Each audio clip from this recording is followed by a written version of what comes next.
Hello, everybody, and welcome to the Full Spin Club. My name is David Stewart, and today we are talking about Taylor Swift's 1989.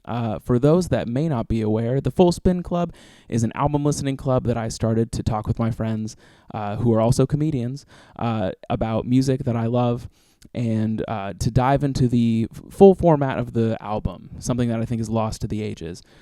So if you like that idea or like comedy and music, go ahead and give us a like, comment, and subscribe. It would mean the world to me. Thank you so much for tuning in.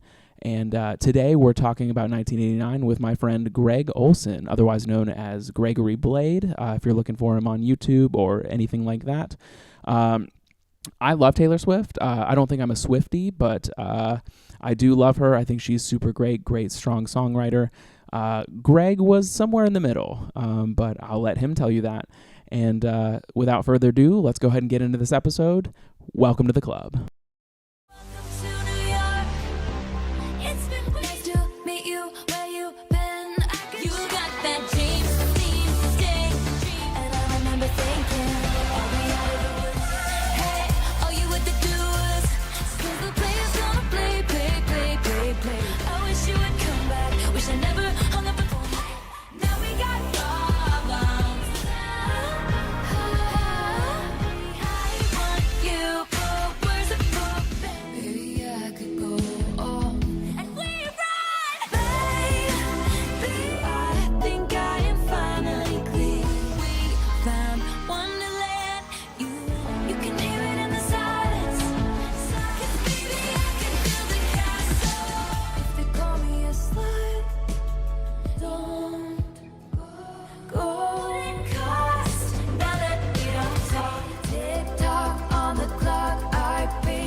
So, Greg, in the email I sent you, I asked you to come up with a one-line phrase to describe 1989.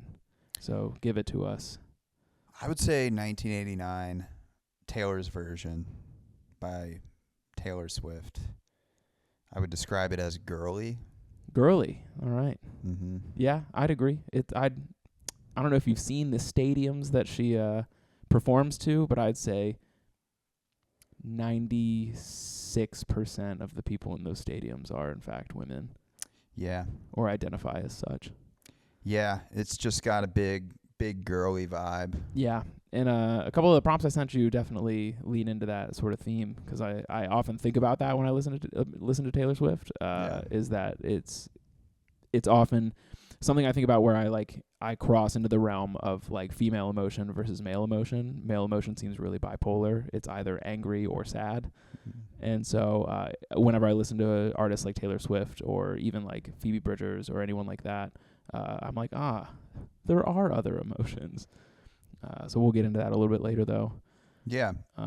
No, I thought it was great. I actually enjoyed the album. I know you probably thought that you were subjecting me to some torturous exercise a little bit. Listen, and you thought that was going to be like the vibe was I was going to come in here and be like, why did you make me do this? But I actually enjoyed the album. Good. That was my B plot that I was rooting for. I was rooting for open-mindedness, but prepared for like total like just shut down, and I hate this. I was prepared for either, but I'm grateful. It was fun.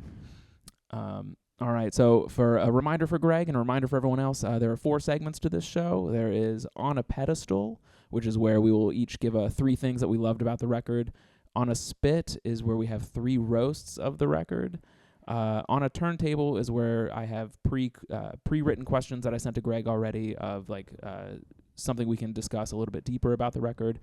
And the last segment is Record Scratch, which is where I come up with Between Two Ferns-esque questions that I'll ask Greg at the end to try and throw him off or make him feel a little strange.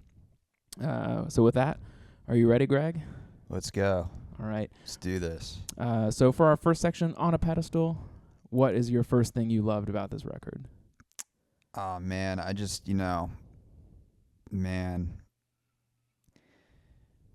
good stuff. Hey, man, she knows how to write a song, let me tell you. No, the catchiness of the like particularly, Blank Page Blank space. Blank space sticks in your head. And even the songs where I feel like the verse was like, okay, this is kind of whatever. Mm-hmm. The chorus would come in and just kind of like draw you back in. You'd be like, oh wow, okay. That's actually a great segue into one of mine. What I wrote down was Taylor is very good at convincing me the song is gonna be bad, and then hitting me with like a banger of a hook. Yeah. And like she's got hooks for sure. The songs "Stay," "I Know Places," and "Wonderland" are all like examples of that. Yeah. Where I was like, wow, this one's gonna be the one I don't like, and then as soon as the chorus comes around, I'm like, fuck, I like it a lot. Yeah, I loved Wonderland. That was one of my favorites off the album for sure. Wonderland stuck with me. Yeah. Blank Space, Shake It Off. Oh, okay. Although I have something else to say about Shake It Off. So do I. Shake It Off took up one of my roasts for the next segment. Yeah, I'm sure I know kind of where you're going to go with it. But Clean, I thought was a good B-side song. Clean was the closer on the original. Oh, okay. It was a closer, and then there was like the deluxe songs, and then like the From the Vault songs. So like that, this record was long. Yeah, it was. But I'll give it to her. There were fewer misses. This is like one of my second ones. Like there are fewer misses on this like long ass record than I've heard of like Drake, who puts out similarly long records of like 22 songs, and they're all mediocre at best. Yeah. Yeah. Did you listen to his new album? I tried. But I was like, it's just more mid Drake than I like. There were some bangers on it for sure. I liked the song with what's that new guy's name? Of course, I can't remember. Tizo Touchdown. No, he's super hot. I think he's from Chicago. It doesn't matter, whatever. But I got like 3/4 the way through that. Dude, I'm kind of the same with all albums, to be honest. Like, I get halfway through and I'm like, I'm ready for a break. I'm bored of this. Yeah. I mean, some of my favorite artists, I'm the same way with like just getting through a whole album. That's part of like the reason I wanted to start this, though, was to kind of bring back the art of the album. Yeah. 'Cause like I too, like my attention span has been like lacking when it comes to music, and I think I've been spoiled by like Spotify, Apple Music, and other streaming services, playlists where you just get to jump around. Like my ADHD loves it, For sure. But kind of getting into the art of the album again is like a coherent piece of work. And granted, I've like cherry picked the albums that I do because like I know they're good records. Yeah, I love how you didn't like ask me what I wanted to do at all. You were just like, you're doing Taylor Swift's 1989. Yep. Oh my God. Okay. Don't worry, I have Zach Wyckoff doing Around the Fur by Deftones. Oh hell yeah. Yeah. So that's a really interesting juxtaposition. Right. Huh. So that's like why I've been assigning people up front. I think as I get into this more, I'm gonna have people bring something just to like. Because like something that maybe I haven't listened to, because like I've listened to all of these and like at length, and so throw me off. Are you a Swifty? I always say I'm Swifty neutral. Okay. I do have a dear friend who is big Swifty, and I love and revere her a ton, and so I am Swifty leaning neutral. Interesting.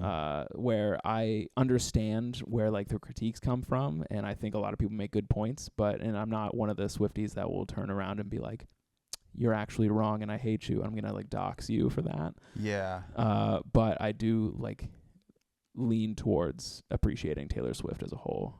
Sure. When we were talking about Kendrick Lamar and To Pimp a Butterfly, I said that like there are people that I think are like the top of their lanes. So like I think Kendrick Lamar is 100% the king of his lane. I think Tool is the king of their lane. And I believe Taylor Swift is like the queen of this lane for sure. I've yet to see like a pop person.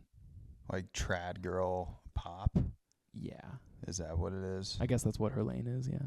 Yeah, that's kind of what it like strikes me as. Yeah, because I don't think there's another artist out there that's doing the things she's doing within the industry. Yeah. To like kind of break out of some of like the more like toxic parts of it, which is like why this record exists in the first place. I did notice that she doesn't really go negative.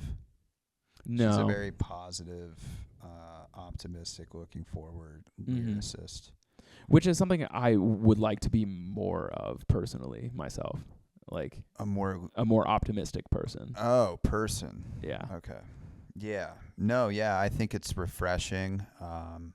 And she doesn't really, I don't know, her lyrics don't, like, she could have gone like the Ariana Grande route and Sure. been hypersexualized. And it's like, yeah, we've kind of got enough of that, you know? Right. And there's nothing wrong with that. But yeah, I don't know. She's just got more of a, like you said, like inner child kind of vibe, which is good. Yeah, it's good. It's hard to admit, but it's like I think ultimately healthier, like to be Just more the in fact touch. that I'm even talking about this is I love insane that. to me. I love that. Your discomfort is growth. I guess, yeah. So my last one. I found it. It's very pleasing to listen to her music, though. I personally, I like it. Yeah, it's big good. earworm. It's super satisfying. Like she has like a ton of help, like making these pop, like because this was her first pop record after Red, which was like her last country record and kind of blurred the lines. But she had a lot of help. She had like Max Martin producing this, which is like he's like one of the most well-known pop producers of all time. Who is he? He's Swedish, I want to say, but produces for ABBA, that type of thing.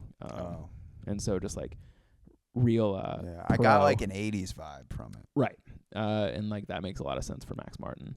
She had a lot of help. This was her first record with Jack Antonoff of Bleachers as well. Oh, I love Jack Antonoff. Yeah, so they're now best friends. He co-wrote Norman fucking Rockwell. Oh, okay, yeah. Del Rey. That makes sense. Which is one of my favorite albums. Oh, hell yeah. We'll bring you back on for that one then. Yeah. One that you actually I'll have more enjoy. to say about that. And then hell yeah. My last one for On a Pedestal was just the song Wildest Dreams. That was like one of my highlight songs because her exhale during the chorus, like the is like super pleasing to my ears. Yeah, it's one of those like, this is serotonin. It's like smoothing my brain. Nice. I don't remember that one. Wow. Bummer. you hate to see it. I don't remember that song. there were like 25 completely songs forgettable. on that album. I have trouble remembering some of my favorite artist songs, so fair enough. I came prepared with like a handful of songs I could remember the names of. For sure. And I forgot like 2 of them already. Well, I'm grateful you came prepared enough, you know? Yeah.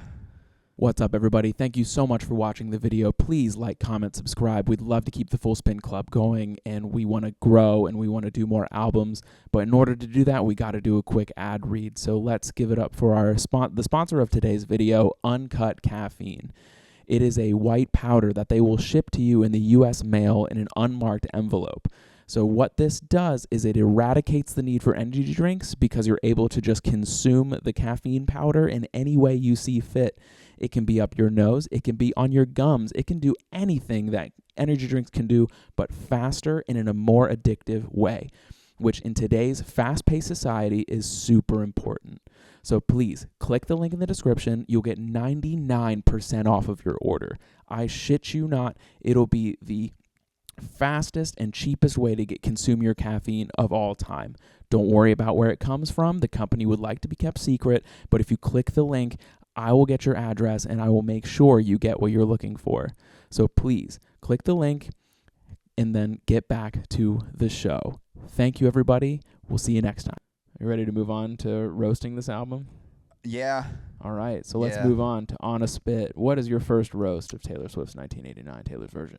I mean, I understand why you wanted to cover this album because Taylor Swift, we need to bring more awareness to her as an artist. It's true. She's fledgling, and we got to bring her to the forefront of people's thought. Yeah, if there's one thing she's lacking in, it's attention. Yeah. So I understand why you wanted to do absolutely. this episode on Taylor Swift. Well, I'm just trying to give back, you know what I'm saying, to the... Good for you. To the people. Yeah, I'm trying to give back. I'm trying to put artists that don't normally get thought of or searched just a chance to shine. You know? Yeah. Yeah, I don't know. She might cause the next economic recession or depression, but she writes a good album. She does. She writes a good album. It is odd how it because she came here through Cincinnati and they bragged that the city's economy boomed. Yeah. It's odd how much control she has over socio-political things. I know, yeah. Yeah, I don't know. It might have helped the stores and the restaurants. Yeah. Hotels. Yeah. So that's good. But yeah. Thanks for bringing awareness to the artist. You're welcome. Miss Taylor Swift. Yep. So my first roast of this record is Shake It Off is the Flintstone vitamins of pop songs. It has good stuff in there, but it is 100% for children. I wouldn't be shocked if the Venn diagram of Shake It Off stans and Disney adults was a circle. I also can't tell if I'm disappointed or impressed she didn't retcon the sick beat line. She didn't what? Retcon, so retroactively fix the they can The just break it rapping down part? to this sick beat. I Oh, can't tell yeah. if I'm disappointed or impressed that she didn't touch that line.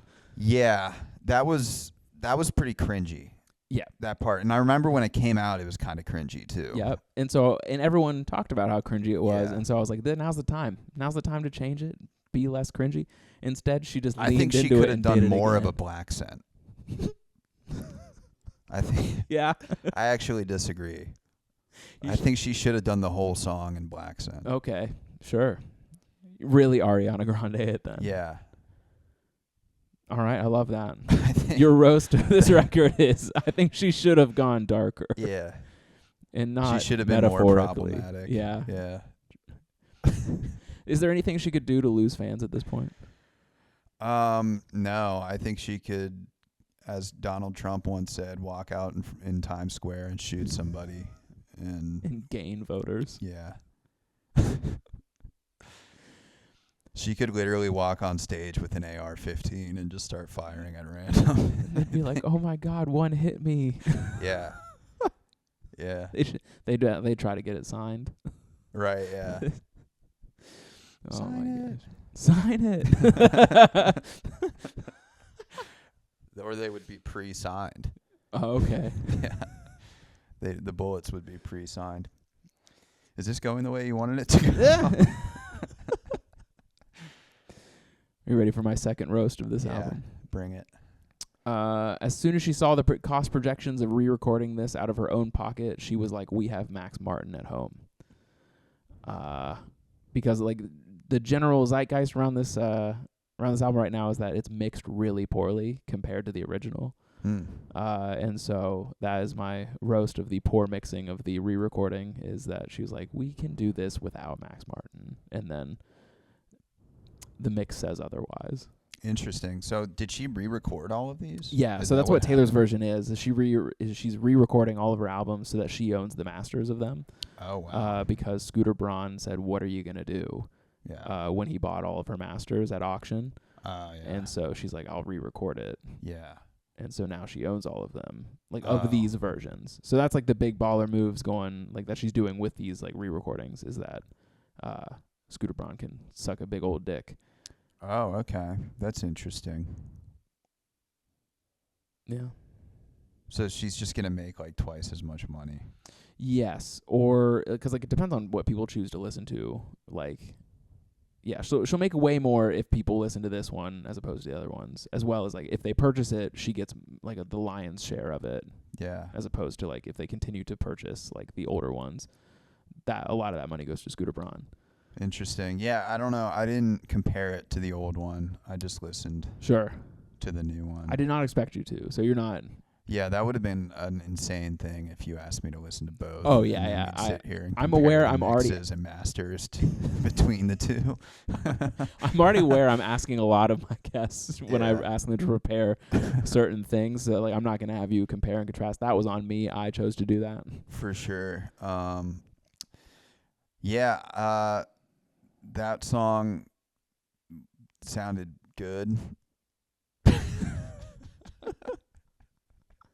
All right, give me one final good roast out of you. I know you have it in you. We're both comedians. We can do this. I mean, yeah, I don't know. She's I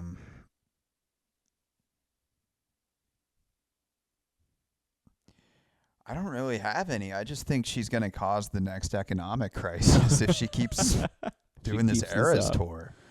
I mean, it's insane. Yeah, I know 3 people that are in bankruptcy who bought Taylor Swift tickets for like $500 earlier this year.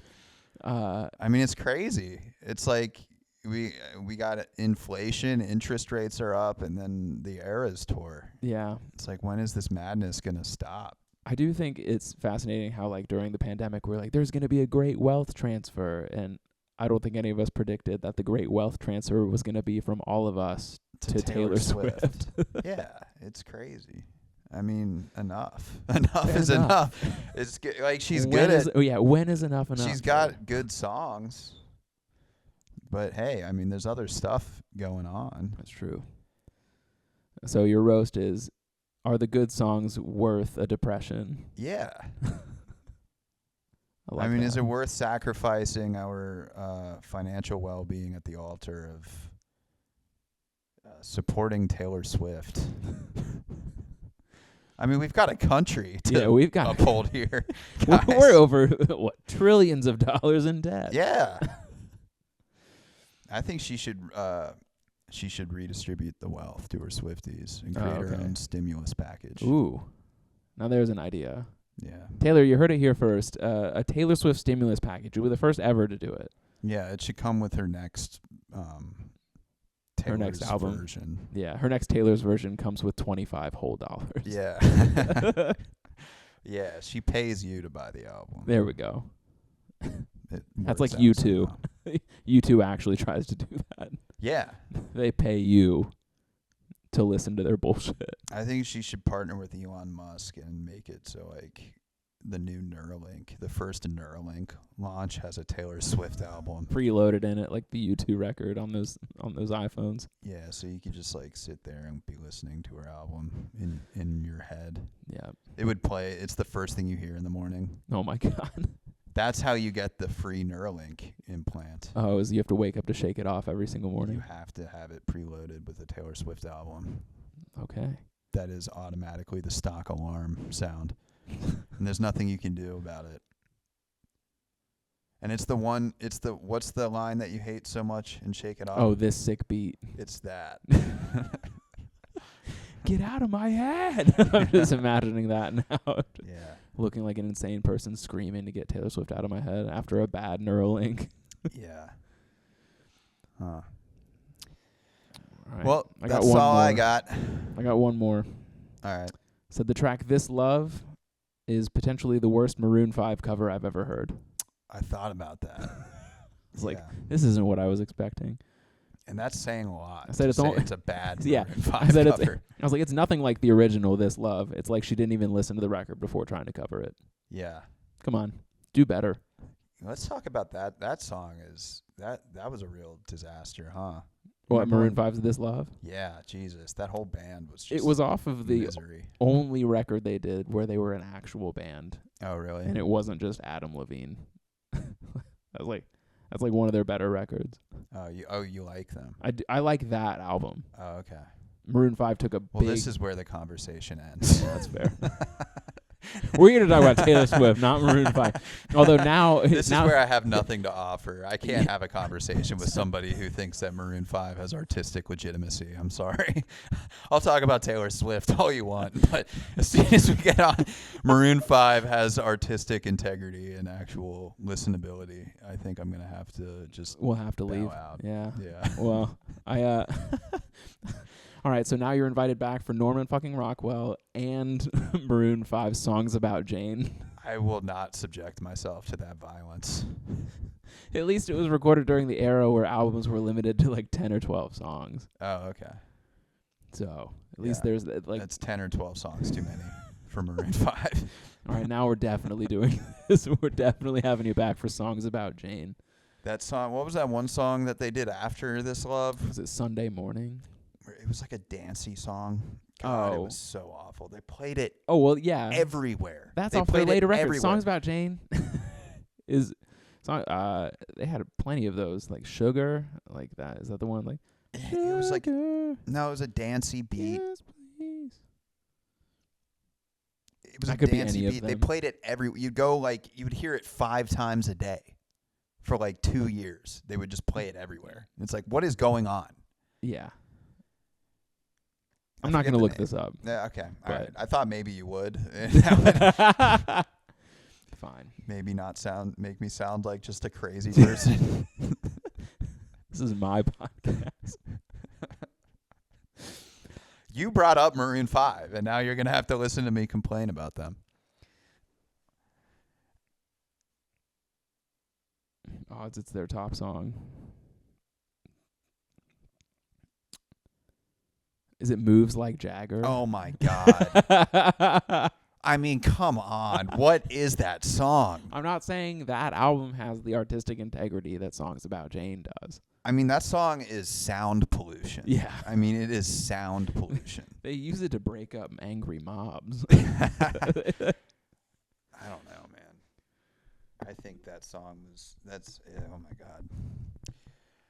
All right, let's get back to Taylor Swift. Back to Taylor Swift. We're on to our third segment here on a turntable, where these are the questions I sent you ahead of time to think about while you were listening to the record. Yeah. The first one is, we've seen Taylor making these moves to own her own masters again, which is a baller move regardless of where you land on the spectrum of Swifty to hater. Is there another artist you think could pull this off? If so, who and why would you want to see them do it? I didn't really understand the question. All right. I'll give you mine then, because Okay. I gave this some thought. And I tried to. I didn't. I thought. Yeah, just go ahead. So mine ended up being more of like a funny answer than a serious one. Okay. Mine is Weezer. I think Weezer should re-record every single one of their albums that they've ever done, because finally I will be able to break up with them. I'm in a toxic relationship with the band Weezer. They are consistently let me down ever since like the Red album. Yeah. And if they go back and re-record their old hits, like from Pinkerton or the Blue Album or anything like that, they would absolutely fuck it up so immensely that I would finally be able to be like, I think I'm done with Weezer now. That's who I think should re-record their records. Nice. Let's work this out in real time. Okay. What's a band you know that has like a shit record deal? Oh, I mean, I don't know. Like a shit, like what do you mean, like that? Well, they like, just kind of sold out, and yeah, you can they tell sold that they're out. just making music because that's what they signed up for, Yeah, as opposed to music they want to make. yeah, something like that. Like, 'cause I know the Strokes kind of like got tired of their record label, and that's like why they put out that the RCA record that I can't remember, the Come Down Machine. I mean, Fall Out Boy can't feel good about the music they're putting out. I actually have an entire bit about this Yeah. in my act where I go on a rant that Fall Out Boy feels best about the worst era of their music. They said their best work was like Folie à Deux and the Take Over, the Breaks Over, or whatever that song is off of. I think Infinity on High is that record. Yeah. And they think that's their best work, which I don't agree with wholeheartedly. And I think it is sad that they are 100% like wrong about their own worth. Interesting. No, I don't have any. No? No. All right. This is my podcast now. So Greg's just here for colored commentary. Yeah. You're doing great though. Let's move on to the next one. Okay. This is the one that you kind of mentioned earlier. It says, I think Taylor Swift does a great job documenting heartbreak and hurt feelings and expressing them in an accessible and vulnerable way that reminds me more of inner child instead of inner angry teen.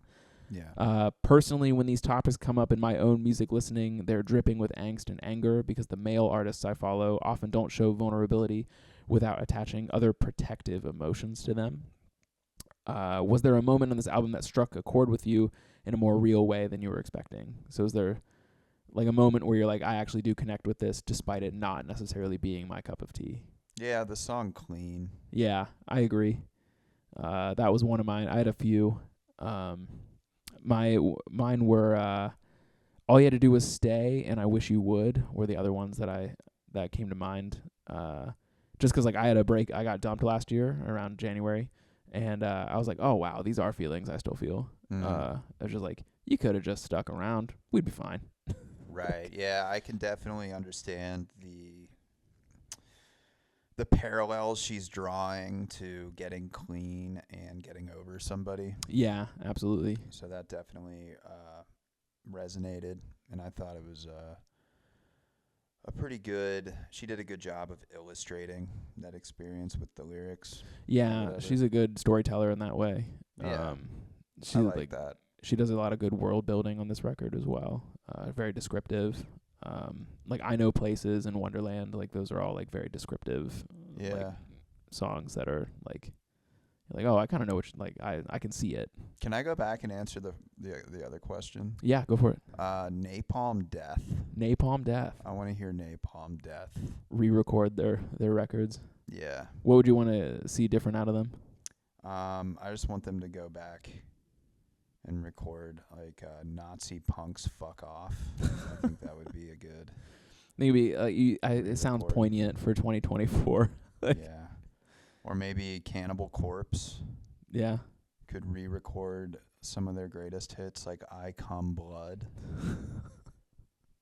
Just bring it back into the zeitgeist again. Yeah. I think that would be a good. What do you think about that? I think that you couldn't talk about the song Clean much longer, and you had to make a joke to protect yourself after. Yeah. Yeah, that's probably pretty valid. But the song Clean by Taylor Swift is great. It is. Yeah. He says painfully. All right, man, we'll wrap this up.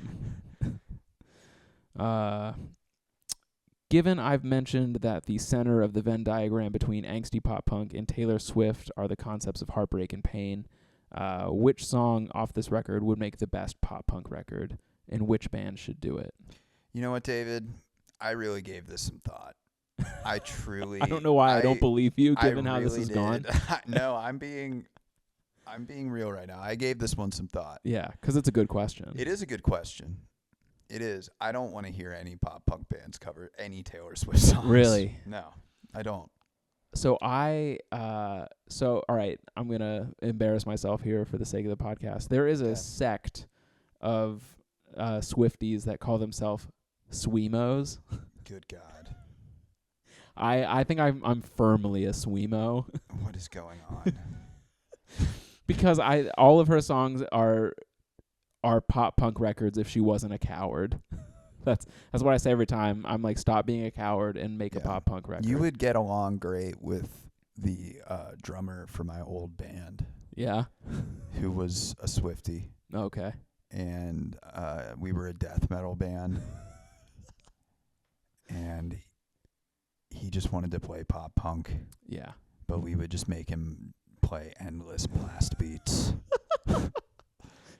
As a form of just torture. Miserable, but he was so good. He was so good at playing blast beats. Yeah, but he was in sync with the double pedal and the snare drum. And then he did start a pop punk band. Oh yeah, but Taylor Swift is like his biggest. I think they did cover Taylor Swift. Yeah, yeah. I like how you gave it a ton of thought and came to the conclusion none. Yeah, no, I don't want to hear that. You want me to lie to you? And no, I appreciate your honesty. I don't want to hear any pop punk bands cover Taylor Swift. That is not what I want to hear. I don't think the world needs more of that. There's a lot of that already. I know, and I like it all. Yeah. I just want her, like personally, like more than I want to hear a pop punk band cover her, I want her to buckle down and make a pop punk song. Oh. Well, I mean, that's a different story. I think that would be kind of cool. I think I want her to make an entire record, honestly. Like, I know she uses Jack Antonoff, like, hard for pop, but I think she should make friends with a pop punk band. And, like, if she and, Hayley Williams, like, got together and you're telling me, like, Paramore backed her, Yeah, pop so punk record, like that'd going be fucking like lit. yeah, like I could see like because alternative is coming back now, and I could kind of see that happening, but I don't know. Something tells me Taylor's just not gonna. I know. I keep calling her a coward. Yeah. She's too scared. Yeah, that is cowardly. You think I should join the army? What? I've just been thinking about that lately. During the podcast. Is this where it's come? Yeah. Is this what I've come to? I just thought about it. I'm like, you know what, man? Maybe I should just pull the trigger. Yeah. Now's the time. We're in 2 different wars. Yeah. While also not being at war in 2 different ways. Yeah, I don't know. I'm going to answer this question. I'm going to force you to listen to my answers. Okay. I think A Day to Remember and 4 Years Strong would slay Wonderland, or I Wish You Would. Yeah. They would be good at it. A Day to Remember. Yeah. Wonderland. How does Wonderland go again?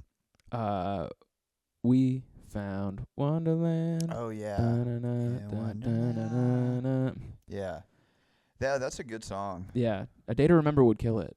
Oh, okay. But it is also one of those songs that is like, I forget which one it was. I was like, I think it's Wonderland where the verses need some work. Like there's gonna be like it was one of those where I was like, I'm not gonna like this song, and then I did. Mm-hmm. But so like I think if they were to make a cover of this record, they would have to get a little creative with the verses to make them listenable. Yeah, it's definitely one of those where like I was just kind of fading for the verse, but the chorus came in. And I was like, this is like ethereal and very intriguing. Yeah, she's very good at it. The old. I questioned whether it was like intentional. Sometimes I like to give artists more credit than they're due. And I was like, I wonder if this was intentional, in the sense that like I know this entire record was supposed to be like a subversion of everything she had done thus far, and so I wondered if the concept of subversion made it into like the tracks themselves. Where like she's like, what if we make it like all those left turns into like really rad choruses was like on purpose. Yeah. Because like this is what you expect from me, JK. I'm much better than this. I feel like I just came out of a blackout.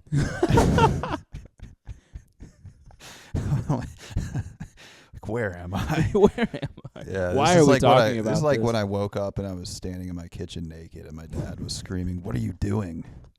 I'm glad that my thoughts on Taylor Swift remind you of the last time you had like a night terror. Right. Love that. That's going to be a good clip. What Can't else wait do you to have edit to that say together. about? Nothing. Are you ready for the final segment of this podcast? Yes. Thank God. These questions are supposed to be funny. But I have a feeling you're so exhausted from this entire process, you're not going to like them. Yeah, they should do this to prisoners in Guantanamo Bay. But don't say that, man. You're supposed to like this. All right. Which of Taylor's evil exes do you think you could beat in a fight? A la Scott Pilgrim. Who? I said, which of her evil exes, a la Scott Pilgrim, do you think you could beat in a fight? Who are her exes? You got Harry Styles, Jake Gyllenhaal. I like how you just assumed I would know who her ex-boyfriends were. Dude, she's like famous for these ex-boyfriends. I don't know. I don't follow this shit. Harry Styles. Who else? Jake Gyllenhaal. Tom Hiddleston, Calvin Harris. Who would I fight? Yeah, who would you win in a fight against? I don't know. I'm gonna be real. I got Harry Styles. I think I could beat Harry Styles. Yeah, I think I could beat Harry Styles, but I like Harry Styles. I wouldn't want to get in a fight with him. Nah, I see you're siding with the enemy. I like him. So did she. A lot of this record was about how hurt she was. What happened to them? He cheated on her. Who's the guy that got canceled? Maddie something? Oh, Maddie Healy of the 1975. I want to team up with him and fight all of her other exes. Team up with her most problematic ex and just beat everyone else. Yeah, me and Maddie Healy versus the world. I like him. Okay. Was that the question? Yeah, no, I like it. It's a great answer. I like it. Which one of her exes do I like the most? Oh, which one would I fight and beat up? Yeah, I don't know. Probably, yeah, Harry Styles. Yeah, I think he's For an easy sure. target. Jake Gyllenhaal's ripped. Yeah, that's true. If I I feel could like- beat up like Donnie Darko, Jake Gyllenhaal, Mm, I bet I could take him. yeah. But if it were Donnie Darko, like Jake Gyllenhaal, he'd probably like it. So would be much For of a sure. fight. Yeah. All right. Am I the greatest guest ever? Yes. on this podcast. Ready for number 2? Yeah, let's go. In the song Blank Space, she famously says, "Boys only want love if it's torture." What is your preferred form of torture? Oh, geez, this interview. So you're saying you love this? Preferred form of torture. Probably listening to music that makes me sad. Yeah, Yeah. I'm into that as well. My preferred form of love torture is chasing after people who don't want me. That's my favorite form. Oh, geez. Oh, yeah. You like that? Obviously, I have to on some level, or else I wouldn't keep doing it.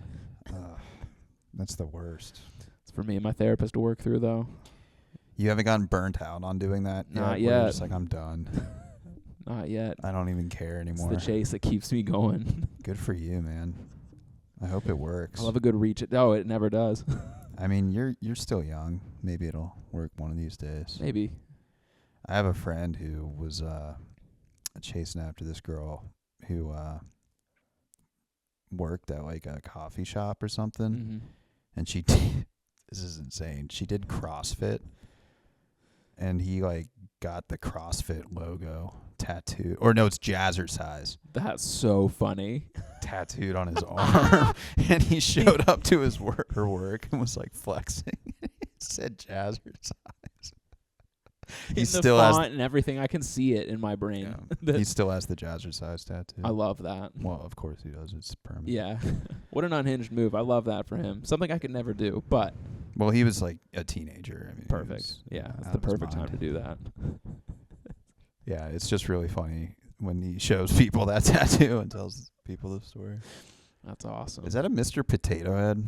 No. For those who can't see behind the camera, it is a clay pottery chipmunk I made as a child, and it is an actual sleep paralysis demon. That's cute. I love it. That's like my grounding object. I keep looking at it. Yeah.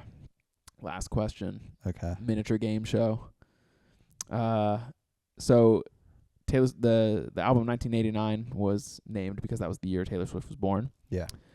So let's play the game more influential in 1989. The birth of Taylor Swift or blank. Are you ready? We got 3 of these. Most influential in 1989, the birth of Taylor Swift or The Simpsons debut?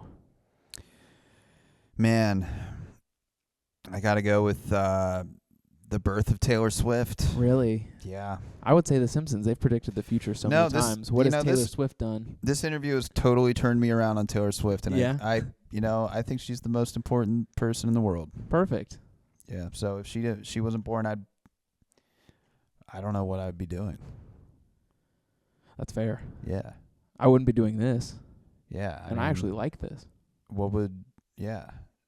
I like this too. I just want to be clear. I'm joking. I'm joking. This is fun.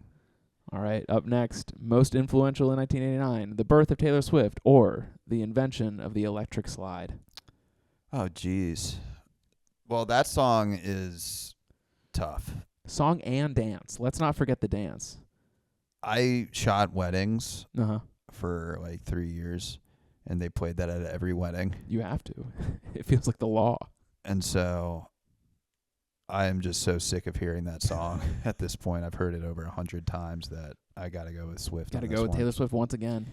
Got to go with Swift. All right. I'll go with the electric slide just to be different, to be Okay. opposing.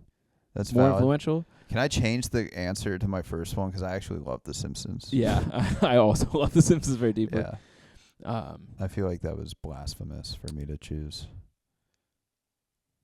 Taylor Swift on that one. All right. This last one is going to get a little political. Yeah. Are you ready? Most influential in 1989, the birth of Taylor Swift or the death of the supreme leader of Iran, Ayatollah Khomeini? Man, rest in peace, first of all. Yeah, I don't know. Iranian parliament just hasn't been the same since the death really of the hasn't. Ayatollah. So. Not since the supreme leader died. Yeah. That's a tough one. Yeah. I think this one I'm going to go with Taylor Swift is more influential than the death of Ayatollah Khomeini. Okay. You know what? I asked myself, is Hezbollah before the Iranian supreme leader died or after? Oh, I couldn't tell you, man. Oh. You know, Iranians, they're not much different from us. Is that where you'd like to end that? Yep. Okay, perfect. They're not much different from us. We're all humans, man, at the end of the day. Yep. They bleed red just like us. Just like us. Yeah. But the Ayatollah, R.I.P. Yeah. Man. What do you think about their nuclear program? I think we've asked them kindly to shut it down for a long time. Do you think they did? Doubt it. No, you think they're over there enriching uranium? Probably. I think we also have the largest nuclear arsenal ever. Yeah. So, like, I, too, would not want to have none. Yeah. What You are think you gonna they should shake it off? That's our show, everybody. I think they should just shake it off. They should just shake that uranium off. Greg, before we go, give this album a rating out of 10. I would say 8. It's good. Yeah, I agree. It's an 8 out of 10. The re-recording, honestly, might be a 7 just because the mixing is terrible, but I'm, nerdy like that and care. But it was a good record all around. Thank you so much for coming on. What do you think the Ayatollah would think of 1989? Ayatollah's his first name. Is it? I thought that was like the name of a leader. No, it's his first name. Oh. Ayatollah Khomeini. Was he a good guy? Was he Khomeini? good? I don't believe so. Oh. You lose track. I'm probably going to get absolutely canceled in the comments for absolutely not knowing anything more about Yeah, Ayatollah why don't you know Khomeini. more about Iranian history? I'm sorry, man. I am typical American and kind of just got my blinders on to American pop culture. That's why I started this podcast. Maybe I'll do an Iranian history podcast. Okay. I like that. Please have me on as a guest. And we'll review we'll just read Iranian Literature. history books. Yeah. All right. I think that's going to call it. I think we're going to call it there. What do you think about the war in I'm not doing this. Don't Gaza? Whose no, side we're are you not on? talking about Gaza. Whose side are you on, David? We're not getting into this. This is not how this is going. Taylor Swift's 1989. Greg, tell the people where they can see you starting in mid-December. You can't. You can't. Catch them around. Catch them on Instagram. I have a show on December 7th at the Commonwealth Sanctuary in Kentucky. Oh, funnily enough, I also am on that show. So come on down to Dayton, Kentucky. Come hang out. It'll be fun. I'm hosting that show, actually. So. Oh, nice. Yeah, that'll be good. I'm hosting it, too. Oh, yeah? I'm headlining it. Okay, great. All right, that's our show, everybody. Like, subscribe, comment, do all the things. Thank you.